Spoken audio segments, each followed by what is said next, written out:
Good afternoon to all of you. आजच्या लेक्चरमध्ये आपल्याला काय शिकायचे की काल आपण जे बघितलं की आपण गेल्या लेक्चरला काय बघितलं होतं की इंटेन्सिटी वाढवत गेलो आणि इंटेन्सिटीचा काय परिणाम होतो. तसेच अजून काय बघितलं आपण की पोटेन्शियल जर आपण वाढवत गेलो किंवा कमी करत गेलो, पॉझिटिव्ह पोटेन्शियल किंवा निगेटिव्ह पोटेन्शियल, त्याचा काय परिणाम होतो हे आपण गेल्या तासाला बघितलं. आता आपल्याला बघायचं आहे की intensity of incident radiation kept constant and change the value of frequency of light.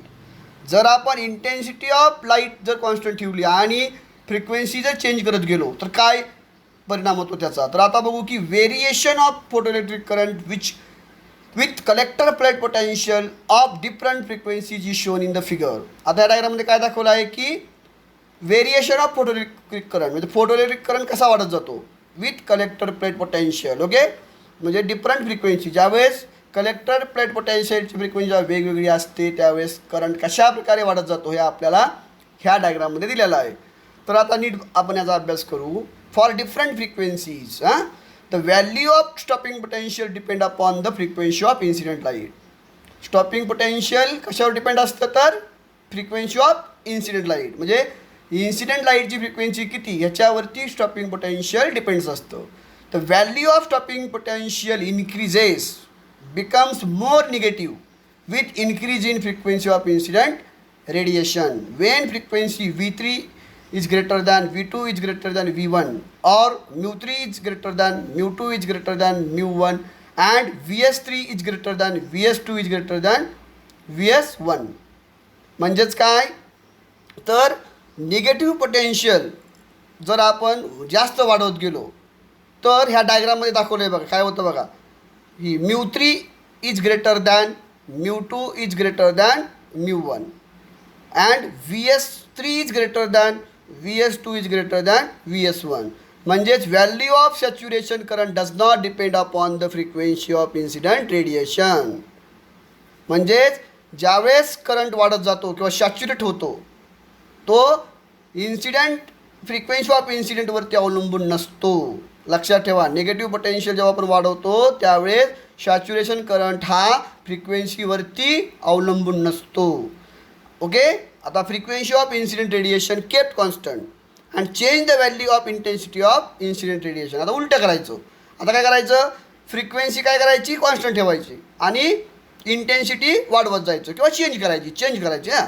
मग नीट बघा काय होतं. The experiment is repeated with incident radiation of the same frequency but of higher intensities. Say I1, I2 and I3. I3 is greater than I2 is greater than I1. The variation of photoelectric current with collector plate potential is shown in the figure. आता बघा, the experiment जर आपण repeat केला त्याच्यामध्ये काय करायचं, frequency constant ठेवायची आणि इंटेन्सिटी हाय करायची म्हणजे वाढवायची. मग इंटेन्सिटी हाय केल्यानंतर आपल्याला काय मिळतं की करंट जो आहे तो वाढत जातो. म्हणजेच I3 is greater than I2 is greater than I1. तर आता ह्या डायग्राममध्ये बघा कलेक्टर प्लेट पोटेन्शियल V आणि इकडं फोटोइलेक्ट्रिक करंट आहे बघा, ही I1 I2 I3. ओके, मग I3 is greater than I2 is greater than I1 तुम्हाला या डायग्राममध्ये दिसतंय. म्हणजेच कन्क्लुजन काय, for a given frequency of incident radiation, first point, photoelectric current depends upon the intensity of the incident radiation. Photoelectric current is proportional to intensity of radiation. म्हणजेच काय, photoelectric current हा इंटेन्सिटीवरती depend असतो. म्हणजे intensity वाढत गेली की करंटसुद्धा वाढत जातो. दुसरा point, saturation current depends upon the intensity of increasing radiation. Saturation current म्हणजे काय, जास्तीत जास्त करंट हा कशावरती डिपेंड असतो, intensity of incident radiation.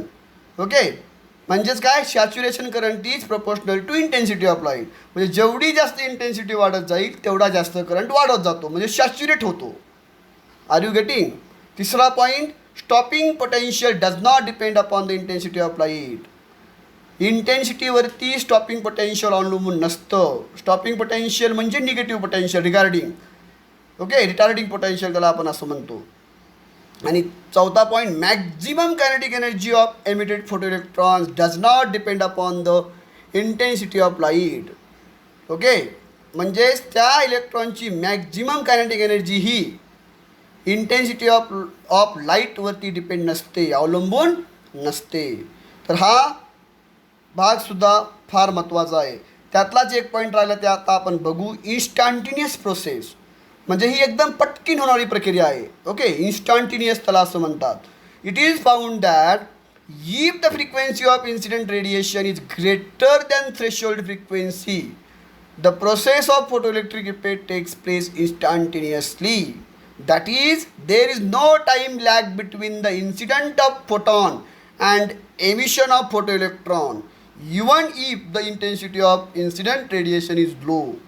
Photoelectric emission start in the time of order of 10⁻⁹ second or less.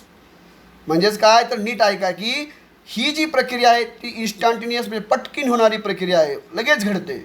Okay, आणि असं लक्षात येतं की जर इन्सिडेंट रेडिएशनची फ्रिक्वेन्सी थ्रेशोल्ड फ्रिक्वेन्सीपेक्षा जास्त असेल, mu is greater than mu 0, अशी जर कंडिशन असेल तर फोटोइलेक्ट्रिक करंट ओके पटकीन त्या इमिटर प्लेटमधून बाहेर पडतो. त्याला इन्स्टंटेनियस प्रोसेस असं म्हणतात.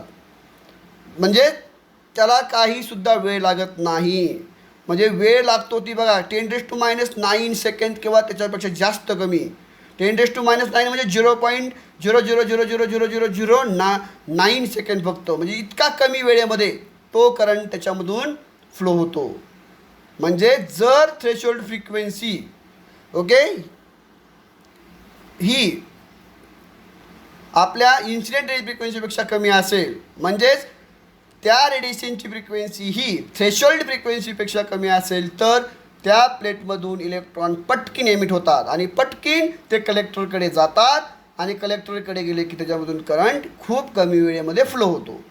ओके, तर हा एक भाग फार महत्त्वाचा आहे. ओके, तर आपण हे सगळे परिणाम आज इथे पूर्ण केलेले आहेत. ओके.